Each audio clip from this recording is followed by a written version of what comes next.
몇 억대를 달성한 프로젝트도 많고 100%도 달성하지 못하는 프로젝트가 전체의 한 20~30% 될 거예요. 오, 되게 높네요. 내 주변 사람들부터 설득할 수 있어야 돼요. 와디즈를 그냥 딱 고정적으로 정해놓고 제품을 어떻게든 팔아보려 했기 때문에 겪는 실패인 것 같아요. 이 텀블벅과 와디즈를 잘 구분하고 이 차이점을 알고 준비하는 게 되게 중요할 것 같아요. 내가 준비해놓은 제품을 팔아야지가 아니라 애당초에 와디즈에 맞는 제품과 서비스를 기획해야지 쪽으로 생각을 전환해보시면 더 좋을 것 같아요. 내가 같이 오픈한 프로젝트 중에서 제일 많은 사람 수를 모으면 1등이 된다는 거예요.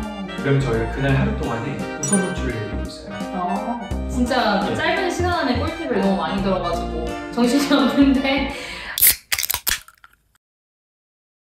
네, 저희 다시 돌아왔습니다. 오늘 이제 임PD님이랑 펀딩 관련 이야기를 해보려고 해요. 프리랜서들이 요즘 펀딩을 그냥 자주 이용을 하신다고 들었는데 어떤 식으로 펀딩을 많이 하시나요? 최근에 이북이나 클래스 이런 쪽이 많이 열리고 있죠. 지식 창업이 워낙에 좀 강세고 또 핫하다 보니까 프리랜서 분들께서는 본인들의 노하우를 담은 이제 지식 창업 쪽으로 많이 접근하시는 것 같고요. 저희가 작년에 이제 전자책이 정말 잘 됐어요. 전자책으로 몇 억대를 달성한 프로젝트도 많고 제일 잘 됐던 것들은 한 5~6억 정도씩 할 정도로 되게 큰 시장이었거든요. 작년에는 좀 메이저한 팀들이 들어와서 매출을 냈다면 올해는 정말 많은 분들께서 크라우드 펀딩에서 지식 창업 쪽으로 접근을 하고 계세요. 클래스가 잘 됐죠. 클래스도 오프라인 클래스보다는 이제 온라인 클래스가 위주였고 이제 코로나가 풀리면서 오프라인 팬미팅이나 강의 행사들도 열리고 있어요. 저희가 중개 채널로서 티켓팅을 해드리는 거죠. 아, 그런 게 있었구나. 그렇게 진행이 되고 있기 때문에 오프라인 행사라든가 클래스도 지금 열리고 있지만은 아직까지는 온라인이 좀 대세인 것 같긴 해요. 하지만 이 서포터 분들께서 이 저자를 만나보고 싶은 생각이 있어요. 저희는 클래스를 하거나 전자책을 하더라도 실제 대면을 해서 내가 코칭을 받아볼 수 있고 실제 이 사람에게 좀 레슨을 받아볼 수 있는 그러한 오프라인 수강권이나 온라인 수강권이 좀 결합된 형태로 주로 열리고 있는 것 같아요. 근데 와디즈 말고 이제 주변에 특히 뭐 출판이나 아니면 이제 일러스트 하시는 분들 보면 그 텀블벅도 많이 이용하던데 이제 두 플랫폼에 큰 차이가 있을까요? 만약에 크라우드 펀딩을 준비하시는 분이라면 이 텀블벅과 와디즈를 잘 구분하고 이 차이점을 알고 준비하는 게 되게 중요할 것 같아요. 저는 물론 와디즈 소속이고 텀블벅의 데이터는 알지 못합니다. 하지만 이 두 개를 좀 단적으로 비교해보면 와디즈는 30대부터 50대가 주로 이용하는 플랫폼이에요. 부모 세대가 이용하는 플랫폼이 와디즈라고 생각하시면 되거든요. 네.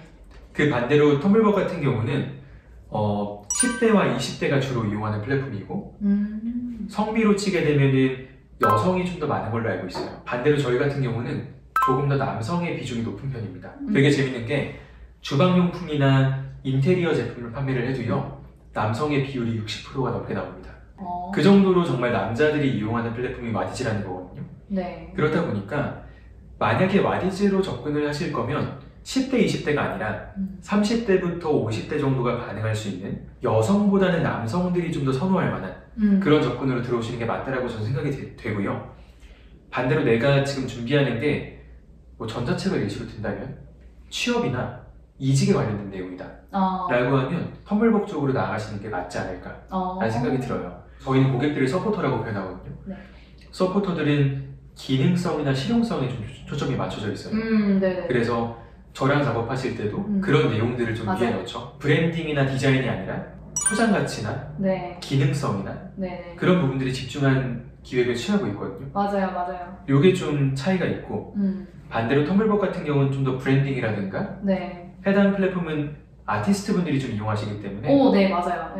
말 그대로의 팬덤을 저격하는 경우들이 좀 있어요. 만약에 내가 꼭 와디즈로 하겠다라고 한다면 내가 준비해놓은 제품을 팔아야지가 아니라 애당초에 와디즈에 맞는 제품과 서비스를 기획해야지 쪽으로 요 생각을 전환해보시면 더 좋을 것 같아요.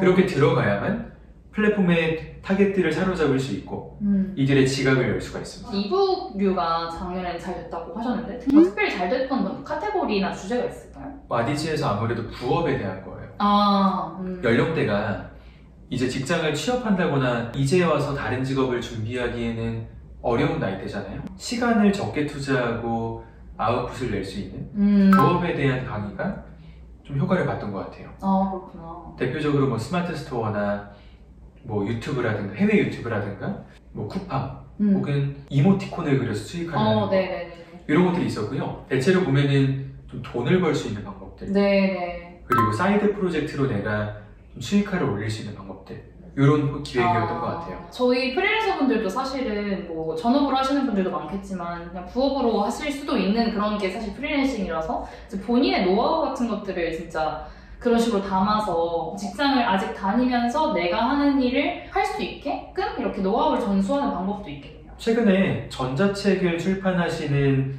프리랜서나 기획자분들 중에서 생각보다 거창하지 않은 주제로 접근하시는 분들도 많거든요. 네. 근데 저는 그걸 다 되게 좋은 접근이라 생각을 하고 그게 결국에 본인을 브랜딩하고 본인을 조금 더 멋지게 포장할 수 있는 방법이기 때문에 최대한 많이 해보셨으면 좋겠고 다만 나의 상품을 구매할 수 있는 플랫폼이 어디인가에 대한 고민은 좀 필요한 것 같아요. 네. 그러면 펀딩을 이제 하겠다, 플랫폼도 정했다, 제품도 정했다 하면은 제일 먼저 준비를 해야 될 게 있을까요? 일단은 펀딩은 아무것도 없는 상태에서 오픈할 수가 없어요. 그렇기 때문에 이게 100% 완성 단계일 필요는 없지만 최소한 심사를 통과할 수 있을 정도의 결과물을 만들어 놓은 상태에서 들어가셔야 되고요. 만약에 책이라고 한다면 초고에서부터 심사를 볼 수가 있고 굿즈라고 한다면 샘플과 뭐 영수증 정도만 있어도 되지만 일반적인 제품들은 샘플이 있어야 되거든요. 워킹 샘플이 있어야 되기 때문에 나의 제품과 서비스에 따라서 최소한의 걸 갖춰놓고 준비에 들어가셔야 되는 거고요. 그 다음엔 이제 저희가 작업하는 스토리죠. 와디즈는 상세 페이지를 스토리라고 표현하는데 이 스토리를 좀 매력적으로 풀어내고 기획하는 거 이게 중요해요. 특히나 이 스토리 기획에 왜 심혈을 좀 기울이셔야 되냐면 와디즈는 높은 확률로 이 제품이 필요하지 않은 상태에서 들어오시는 분들이 많습니다. 저 같은 경우도요. 내가 뭐 전자책을 사야지 아니면 뭐 제품을 구매해야지 하고 쿠팡처럼 들어가는 게 아니라 그냥 어플에 맨날 들어갔다가 뭐가 잘 되면 궁금해 들어가 보고 그게 사람들이 많이 구매를 하고 있고 읽어봤을 때 좀 재밌고 설득이 된다 라고 하면 충동적으로 집어나가는 편이거든요. 근데 다른 분들도 다 이런 방식이기 때문에 저희는 검색형 플랫폼이 아니라 발견형 플랫폼이라는 거거든요. 이 말인 즉슨 내 제품을 발견한 시점에 필요하지 않을 수도 있다는 거죠. 그래서 여러분들의 스토리는 내 서비스와 제품을 설득할 수 있어야 돼요. 이 설득은 스토리를 통해서 이루어지는 거고 저희가 그 도입부라고 하죠. 한 3에서 5초 안에 서포터를 사로잡을 수 있어야 되는 거죠. 근데 이거는 충분한 고민과 기획이 필요한 부분이고 그만큼의 스킬도 필요하고 벤치마킹도 필요할 거거든요. 맞아요. 대부분의 시간을 이 기획을 하는데 좀 초점을 맞춰보시면 더 좋은 결과가 있지 않을까 싶어요. 펀딩이 오픈 예정을 끝내고 실제 매출 기간으로 넘어가잖아요. 그러면 저희가 그날 하루 동안에 우선 노출을 해드리고 있어요. 무대를 해드리는 거죠. 이제 갓 오픈한 프로젝트에 대해서. 그래서 리스트를 내려보시면은 고매출을 내는 게 있다가 갑자기 매출이 없는 프로젝트가 있고 또 고매출로 넘어갈 거예요. 그 시점까지가 오늘 오픈한 프로젝트인 거거든요. 그리고 그들끼리는 금액이 아니라 참여자 수에 따라서 노출이 돼요. 해석해보면은 오늘 프로젝트를 오픈했을 때 내가 같이 오픈한 프로젝트 중에서 제일 많은 사람 수를 모으면 1등이 된다는 거거든요. 그 로직상 위에 위치할 테니까 발견될 확률과 모수가 그만큼 커지는 거죠. 그럼 우리가 충동적으로 데려올 수 있는 고객의 수도 많아진다는 거예요. 그렇다 보니까 앞단에 최대한 많은 사람 수를 모을 필요가 있는 거고 그래서 오픈 예정이 정말 중요하다라고 생각하시면 될 것 같아요. 그러면 마지막으로 펀딩을 하려는 프리랜서 분들이 실수도 많이 할 것 같은데 많이 보셨을 거 아니에요? 그렇죠. 혹시 기억나는 뭐 이것만은 좀 피했으면 좋겠다 하는 게 있다면? 플랫폼에 대한 이해부터 하셔야 될 것 같아요. 이 와디즈도 보면은 100%도 달성하지 못하는 프로젝트가 전체의 한 20-30%는 될 거예요. 오, 되게 높네요. 근데 그들 중에서 굉장히 안타까운 제품들도 많아요.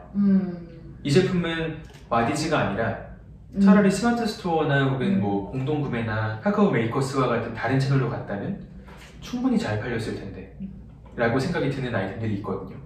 근데 그거는 그들이 이제 판매할 채널에 대한 공부와 이해를 하려는 노력 없이 와디즈를 그냥 딱 고정적으로 정해놓고 제품을 어떻게든 팔아보려 했기 때문에 겪는 실패인 것 같아요. 그래서 드리고 싶은 말씀은 내가 어떤 제품을 판매하겠다라고 정하기 전에 먼저 와디즈라는 플랫폼에 대한 이해부터 하셨으면 좋겠고요. 꼭 와디즈가 아니더라도 텀블벅이 됐든 메이커스가 됐든 다른 플랫폼이 됐든 그 플랫폼을 이해한 다음에 내가 판매할 제품을 정하는 방향으로 순서를 바꿔보시면 좋을 것 같아요.